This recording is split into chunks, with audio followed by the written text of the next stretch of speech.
আসসালামু আলাইকুম ওয়া রাহমাতুল্লাহি ওয়া বারাকাতুহু নাহমাদুহু ওয়া নুসাল্লি ওয়া নুসাল্লিমু আলা রাসূলিহিল কারীম আম্মা বাদ। সুপ্রিয় দর্শক, সবাইকে স্বাগত জানাচ্ছি আপনাদের প্রিয় অনুষ্ঠান বিজয় টিভির জুমাবারের নিয়মিত আয়োজন পিএইচপি ইসলামের কথায়। দর্শক, আমাদের আজকের আলোচনার বিষয়বস্তু হলো আউলিয়া ইকরামের মাজারকে সম্মান করা। আউলিয়া ইকরামের মাজার আমাদের দেশের পরিপ্রেক্ষিতে আমরা যতটুকু দেখি, এই দেশের উপমহাদেশের মানুষ, গোটা উপমহাদেশের মানুষ আউলিয়া ইকরামের মাজারকে সম্মান করে এবং মাজারের প্রতি মানুষের একটা আলাদা টান দেখা যায়, আলাদা একটা অনুভূতি, আলাদা একটা সম্মান, শ্রদ্ধা, ভালোবাসা, এটা আমরা লক্ষ্য করি। এবং মাজারকে কেন্দ্র করে কিছু পক্ষে বিপক্ষে নানান ধরনের কথাবার্তা আমরা শুনতে পাই আমাদের সমাজে, যার কারণে আমাদের যারা সাধারণ মুসলমান আছেন তাদের মধ্যে এক ধরনের একটা বিভিন্ন ধরনের গুজব ছড়িয়ে যায় এবং বিভিন্ন ধরনের প্রশ্ন তৈরি হয় জনমনে।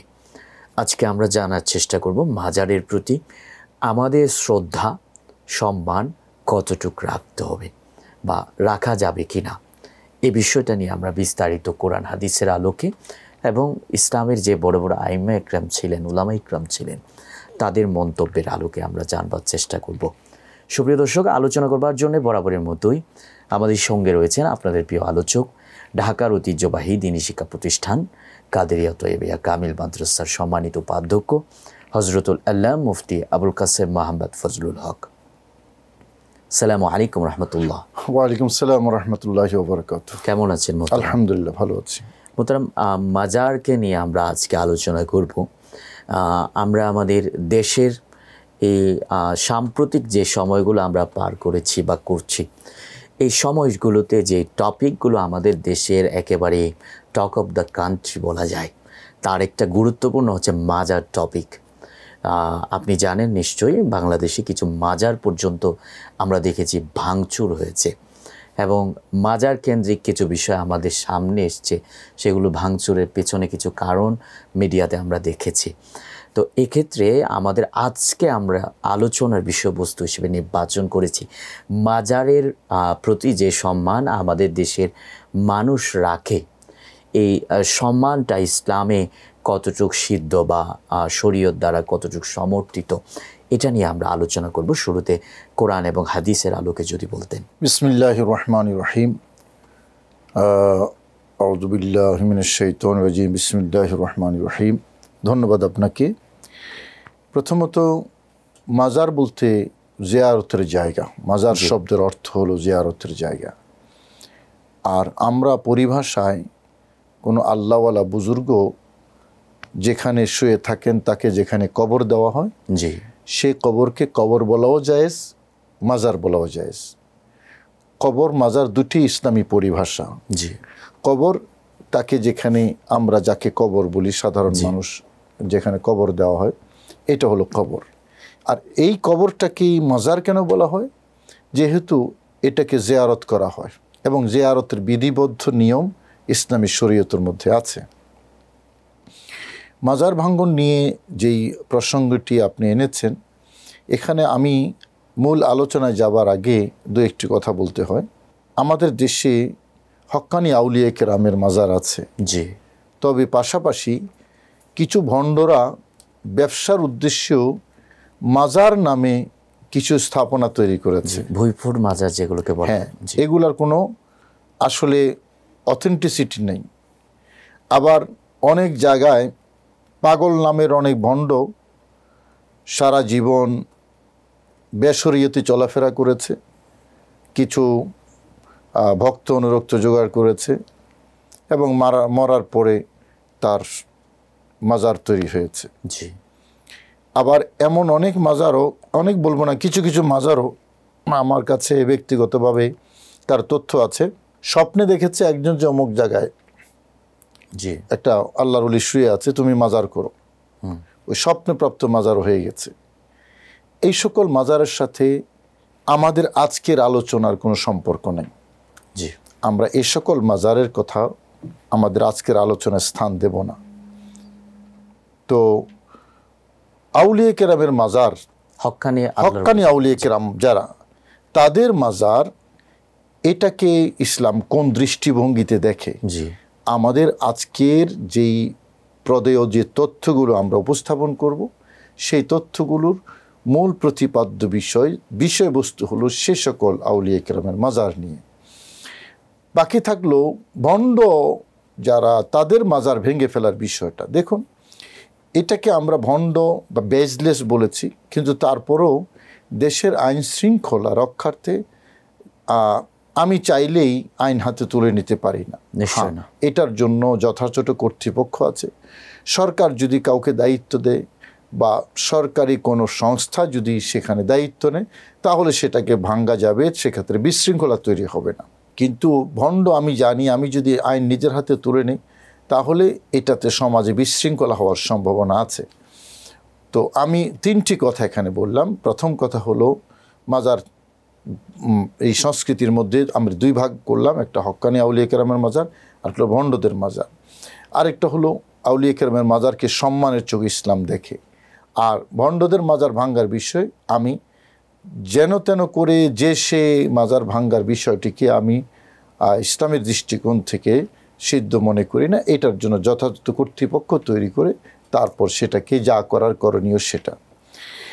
এই ক্ষেত্রে আমি যে বিষয়টি এখানে উল্লেখ করতে চাই, ইমাম ইবনে আব্দুল বার, জি, মালিকি মাযহাবের জি, একেবারেই প্রথম সারির একজন ইমাম, জি, ইমাম ইবনে আব্দুল বার, ওনার একটি উক্তি দিয়ে আমি তথ্যের সরবরাহের মধ্যে যাচ্ছি। কিতাবের লেখক, অনেক কিতাবের লেখক। আমি যেই কিতাব থেকে, ওনার লিখিত যে কিতাব থেকে রেফারেন্সটি কোট করছি, এত বিশাল একটা কিতাব, আপনার কোনো প্রিন্টার 15 খণ্ড, কেউ 25-30 খণ্ড বের করেছে। কিতাবের নাম আত-তামহিদ, 13তম খণ্ডের 66তম পৃষ্ঠায় তিনি লিখেছেন, ওয়াফিল হাদিসে দলিলুন আলা তাবাররুকি বিমাওয়াদিল আম্বিয়া ওয়াস সালিহিন ওয়া মাকামিহিম ওয়া মাসাকিনিহিম। তিনি লিখেছেন, হাদিসের মধ্যে এ কথার প্রমাণ আছে যে নবীগণ যেখানে থাকেন, সালেহীন যেখানে থাকেন, তাদের অবস্থান স্থল এবং তাদের বসবাসের স্থল, সেই সকল জায়গা, সে সকল স্থাপনা থেকে তাবাররুক গ্রহণ করা, বরকত হাসিল করা জায়েজ। সুবহানাল্লাহ, খুব সুন্দর বলেছেন মোহতারাম। আউলিয়া কেরামের যে জায়গাগুলো, সেগুলো দ্বারা বরকত হাসিল করার বিষয়ে আরও বিস্তারিত আলোচনা শুনবো আপনার কাছ থেকে। আমাদের এই পর্যায়ে একটি বিরতি নিতে হচ্ছে। সুপ্রিয় দর্শক, আমরা এ পর্যায়ে নিচ্ছি আপনাদের প্রিয় অনুষ্ঠান পিএইচপি ইসলামের কথা থেকে ছোট্ট একটি বিরতি। ফিরে আসছি অল্প কিছুক্ষণের মধ্যে, আমাদের সঙ্গেই থাকুন।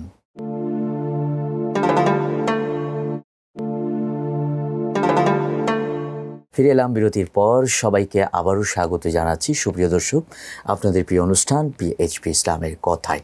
বিরতির আগে আলোচনা চলছিল আউলিয়া কেরামের যেই মাজারের প্রতি সম্মান প্রদর্শন করা, মাজার থেকে বরকত হাসিল করা, এ বিষয় নিয়ে, এবং খুব চমৎকার আলোচনা, দলিলিক আলোচনা করছিলেন আমাদের মোহতারাম আলোচক। আমরা আবারও মোহতারামের কাছে ফিরে যাচ্ছি।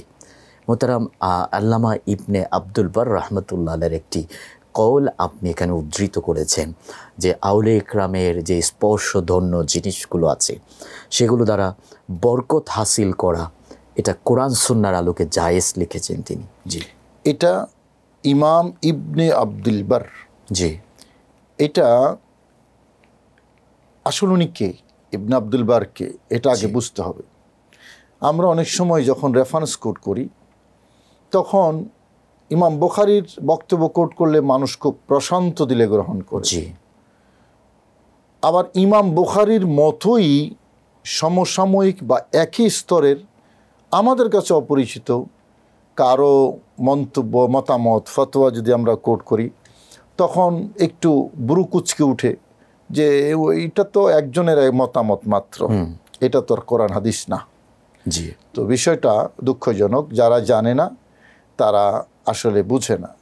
মনে রাখতে হবে, আমরা আমাদের সমাজে মুষ্টিমেয় কয়েকজন মুহাদ্দিস বা আলেম ওলামার নাম জানে।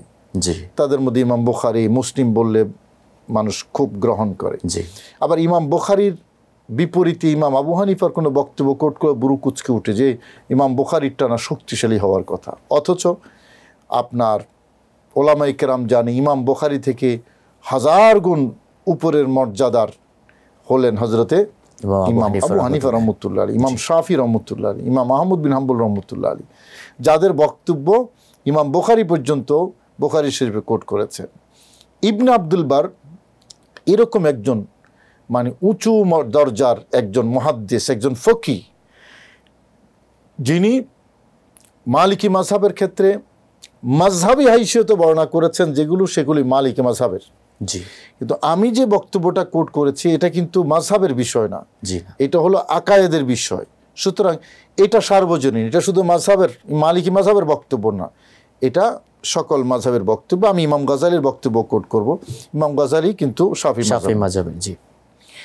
তো ইমাম ইবনে আব্দুল বার তিনি 200 হিজরির আগের মানুষ, ওনার জন্ম, সুতরাং কত আগের, এবং সাধারণ কোনো আলেম নয়, যাদের কথা ইসলামী শরীয়তে অথেন্টিক পিলারের মতো কাজ করে, তাদের মধ্যে একজন ইবনে আব্দুল বার। তিনি বলেছেন যে হাদিসের মধ্যে এই সালেহীন যারা, তাদের মাকামাত, তাদের অবস্থানস্থল, তাদের মাজারাত, সেগুলোর বরকত হাসিল করার কথা হাদিসের মধ্যে আছে। জি। ইমাম গাজালি রহমতুল্লাহ আলাইহি তিনি লিখেছেন ইয়াদখুলু ফি জুমলাতি জিয়ারাতি কুবুরিল আম্বিয়া আলাইহিমুস সালাম ওয়া জিয়ারাতি কুবুরিস সাহাবা ওয়াত তাবিঈন ওয়া সাইরিল উলামা ওয়াল আউলিয়া। এই জিয়ারতে কবর সংক্রান্ত যে কোরআন হাদিসের এভিডেন্স আছে, জিয়ারতে কবর, জি, সেই জিয়ারতে কুবুরের মধ্যে এই ব্যাপক অর্থের মধ্যে শুধুমাত্র কবর নয়, সেখানে নবীদের মাজার, রওজা, সেটাও এই দলিলের আলোকে জায়েজ এবং বরকতময়। এবং সাহাবায়ে কেরাম, তাবিঈন, সাথে ওলামা এবং আউলিয়া কেরাম, তাদের মাজার, তাদের কবর জিয়ারত করো, এই সকল দলিল কবর জিয়ারত সংক্রান্ত দলিলের মধ্যে অন্তর্ভুক্ত। এবং এতটুকু বলার পরে তিনি বলেছেন ওয়াকুল্লু মান ইউতাবাররাক বিমুশাহাদাতিহি ফি হায়াতিহি ইউতাবাররাক বিজিয়ারাতিহি বাদা ওয়াফাতিহি। যে সকল আল্লাহওয়ালাদেরকে তাদের জীবদ্দশায় দেখে বরকত হাসিল করা যায়, সে সকল আল্লাহওয়ালাদের ইন্তেকালের পরে তাদের মাজার জিয়ারত করো, অনুরূপ বরকত হাসিল করা যায়। জি। তো যেই কথাটা ইমাম গাজালি রহমতুল্লাহ বলেছেন, আল্লাহওয়ালা যাদের জীবদ্দশায় মানুষ তাদের সাক্ষাৎ করে বরকত হাসিল করতেন, তাদের ইন্তেকালের পরও অনুরূপ বরকত হাসিল করা যাবে তাদের কবর জিয়ারত করে, তাদের মাজার জিয়ারত করে। এই কথাটা বক্তব্যকার ইমাম আবু হামেদ গাজালি রহমতুল্লাহ। তাহলে ইন্তেকালের পরে কবর জিয়ারত করে বরকত হাসিল করার বিষয়টি এটা নতুন কিছু নয়। দুইজনের বক্তব্য আমি কোট করেছি, আরেকজনের বক্তব্য কোট করব। একজন ইমাম ইবনে আব্দুল বার, আরেকজন ইমাম গাজালি রহমতুল্লাহ। এভিডেন্স আরও অনেক আছে। ইমাম ইবনে আবিদিন শামী, আমাদের দেশে ফতোয়াই শামী সম্পর্কে আমরা কম বেশি সবাই শুনেছি। বিশ্ববিখ্যাত একটা ফতোয়ার কিতাব ফতোয়াই শামী, যিনি লিখেছেন ইবনে আবিদিন শামী। তিনি ওনার এই ফতোয়াই শামী কিতাবের মধ্যে লিখেছেন। আল্লামা শামী কিন্তু অনেক কিতাব লিখেছেন, আর ওনার সবচেয়ে প্রসিদ্ধ কিতাব হলো ফতোয়াই শামী। আমি সেই ফতোয়াই শামী থেকে এই বক্তব্য কোট করছি। তিনি লিখেছেন আম্মাল আউলিয়া ফাইন্নাহুম মুতাফাওয়াতুনা ফিল কুরাবে মিন আল্লাহ। আউলিয়া কেরাম আল্লাহর নৈকট্য লাভের ক্ষেত্রে তারা সবাই কিন্তু একই মর্তবা, একই দরজার নয়, বরং তাদের নৈকট্যের স্তরের মধ্যে ভিন্নতা আছে। আমরা জানি হযরত বড় পীর আব্দুল কাদের জিলানী রহমতুল্লাহ, অলিকুল সম্রাট, তিনি বলেছেন যে আনাল জিলি ফিত তাকরিবে আনা ফিত তাকরিবে ওয়াহদি, আমি হলাম আল্লাহর নৈকট্য লাভের এমন একটা জায়গায় যে জায়গা আমি একা, অন্য কেউ নেই, সুবহানাল্লাহ, আমি একা। তো এরকম ভিন্নতা আছে। তো আল্লামা শামী রহমতুল্লাহ পরে বলছেন, ও নফইজ যায়রিনা বিহাসবি মারিফিহিম ও আসরারিহিম, তাদের মর্তবা যেমন ভিন্ন ভিন্ন আছে, তাদের জিয়ারতের মাধ্যমে জিয়ারতকারীদের উপকারও, জি, তাদের জিয়ারতের মাধ্যমে জিয়ারতকারীদের উপকার কতটুকু হবে, কম হবে, বেশি হবে, এই ভিন্নতাও নির্ভর করে তাদের মর্যাদা এবং মাকামের উপরে। যার মর্যাদা আল্লাহর দরবারে বেশি, তার জিয়ারতকারী তার দ্বারা উপকার হবে, পাবে বেশি। জি, তাহলে এখানেও জিয়ারত করে উপকৃত হওয়া, জিয়ারত করে বরকত লাভ করার বিষয়টি কিন্তু প্রমাণিত। আল্লামা ইমাম ইবনে আবিদিন শামী রহমতুল্লাহ আলী দ্বিতীয় খণ্ডের 242 পৃষ্ঠায় এই বক্তব্যটা আছে। তাহলে তিনজন জগৎ বিখ্যাত আপনার আলেমী দ্বীন, যাদেরকে সবাই জানে এবং চিনে, একজন ইমাম ইবনে আব্দুল বার, ইমাম গজালি, ইবনে আবিদিন শামী, আরও বক্তব্য আছে। মোহতারাম, সেই বক্তব্যগুলো আমরা শুনবো আপনার কাছ থেকে। আমাদের এই পর্যায়ে আরও একটি বিরতি নিতে হচ্ছে। সুপ্রিয় দর্শক, আমরা এই পর্যায়ে নিচ্ছি আরও একটি ছোট্ট বিরতি। আপনাদের প্রিয় অনুষ্ঠান পিএইচপি ইসলামের কথা থেকে দেখা হচ্ছে কিছুক্ষণের মধ্যে। আমাদের সঙ্গেই থাকুন।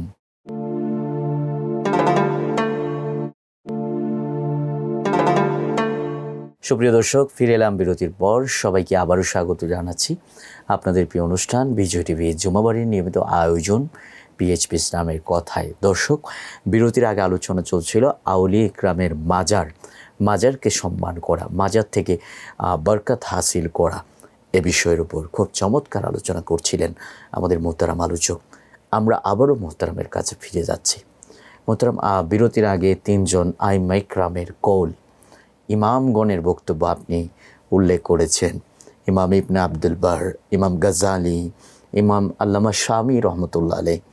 তো তাদের বক্তব্যগুলো দ্বারা আমরা একটা বিষয় একেবারে পরিষ্কার হলাম যে আউলিয়া ইকরামের যে মাজার, এগুলো নিঃসন্দেহে আমাদের জন্য শ্রদ্ধা বা সম্মানের উপযুক্ত বিষয়। এটা হচ্ছে প্রথম বিষয়। তো আমার এই জায়গায় আপনার কাছে যে প্রশ্নটা করা, সেটা হচ্ছে আউলিয়া ইকরামের মাজার, এগুলো যে সম্মানের বিষয়, বরকত হাসিলের বিষয়, এত বড় বড় মুহাদ্দিস, এত বড় বড় মুফতি, মুজতাহিদ, এত বড় বড় আলেম তারা বললেন, তো তাদের এই বলার পিছনে নিশ্চয় কোনো বেস আছে।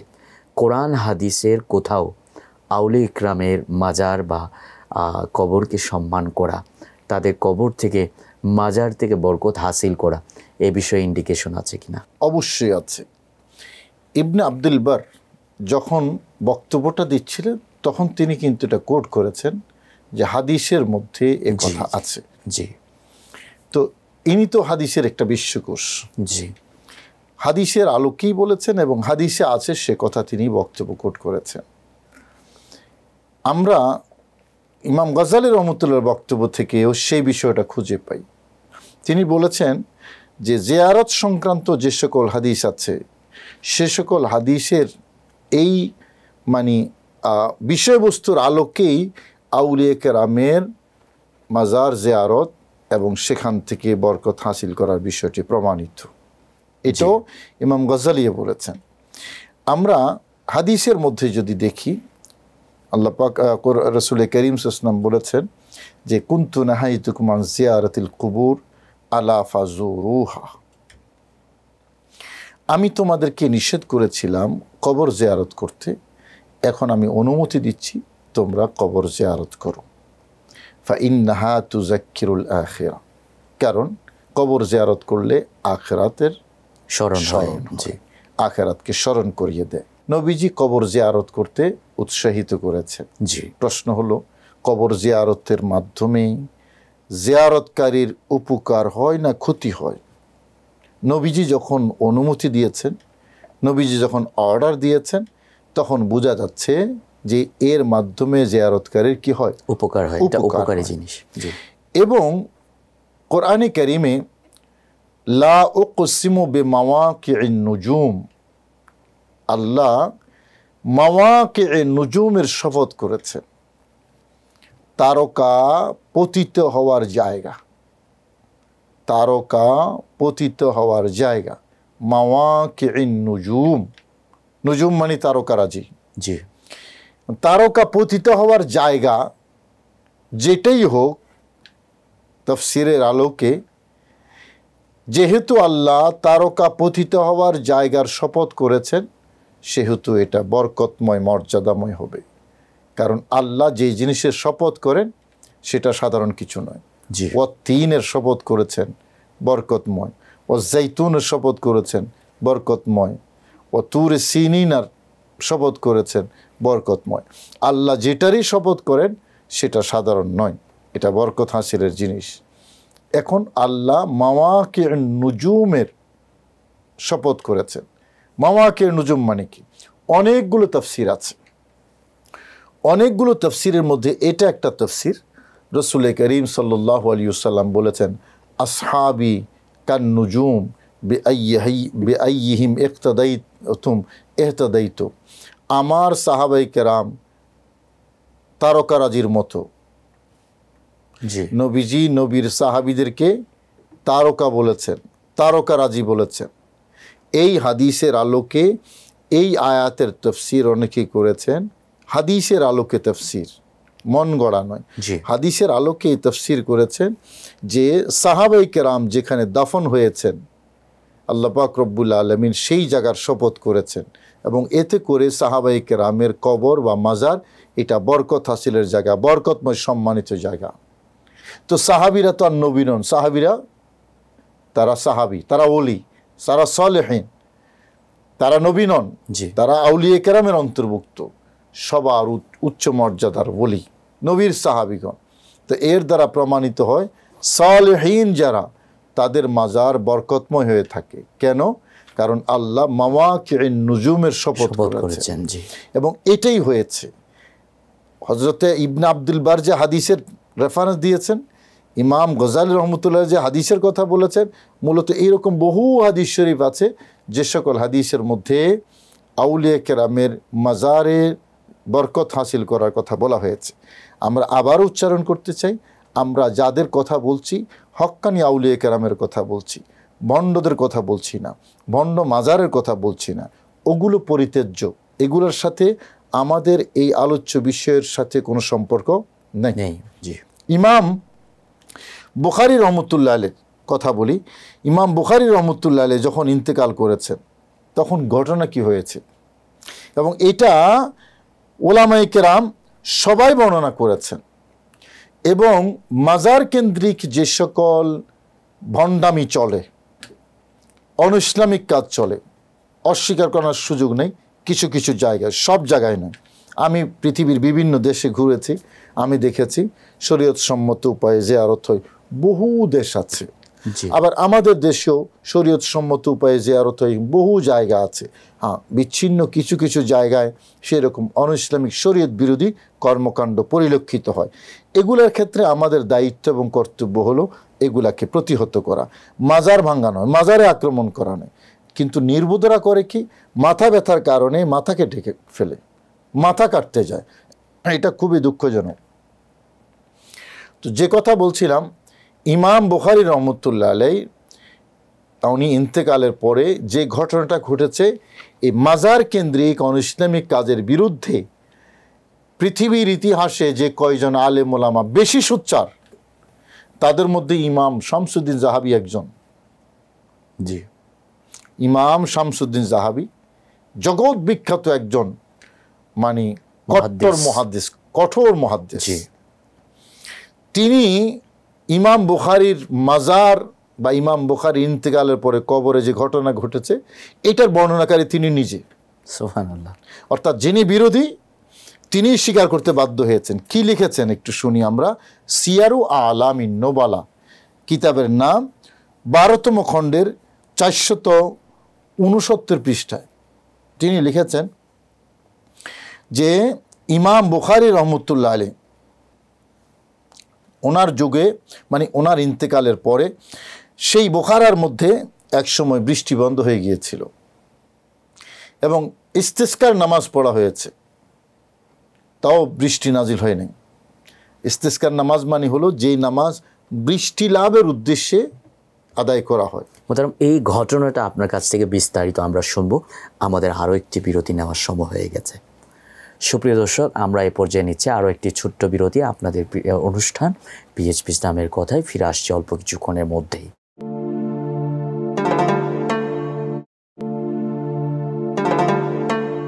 ফিরে এলাম বিরতির পর। সবাইকে আবারও স্বাগত জানাচ্ছি সুপ্রিয় দর্শক আপনাদের প্রিয় অনুষ্ঠান পিএইচপি ইসলামের কথায়।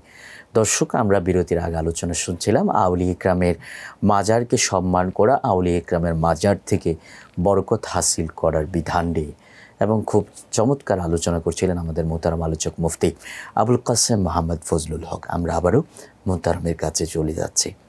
মোহতারাম, বিরতির আগে একটি ঘটনা বলছিলেন, ইমাম যাহাবী রহমতুল্লাহ আলাইহি বর্ণনা করেছিলেন। জি জি, এই ঘটনাটা ইমাম যাহাবী বর্ণনা করেছেন যে সমরকন্দে, সমরকন্দের মধ্যে বৃষ্টি বন্ধ হয়ে গিয়েছে। বৃষ্টি পাওয়ার জন্য শরীয়তে যে নামাজ আদায় করার বিধান আছে সেই নামাজও আদায় করা হয়েছে, কিন্তু বৃষ্টি হয়নি। এখন মানুষ খুব পেরেশান, বৃষ্টি বন্ধ হয়ে গেলে। আমাদের দেশে আমরা আসলে এই পরিস্থিতি নিয়ে আমাদের অভিজ্ঞতা কম। আমাদের দেশে তো বৃষ্টি হয়, মানে শীতকালও হয়, গরমকালও হয়, কিন্তু মরুর দেশে যেখানে বৃষ্টি কম হয় সেখানে মাঝে মধ্যে এমন খরা, এমন অনাবৃষ্টি, মানুষ তখন মানে উৎকণ্ঠিত হয়ে যায়। বহু মানুষ হিট স্ট্রোকে মারা যায়। এখন এক ব্যক্তি ওই সমরকন্দের কাজীকে বললেন, বিচারককে বললেন, এই দেশে একজন আল্লাহওয়ালার কবর দেখেন, যার কবরের উসিলা ধরে আল্লাহর দরবারে প্রার্থনা করবেন, আমার বিশ্বাস আল্লাহ বৃষ্টি নাজিল করবেন।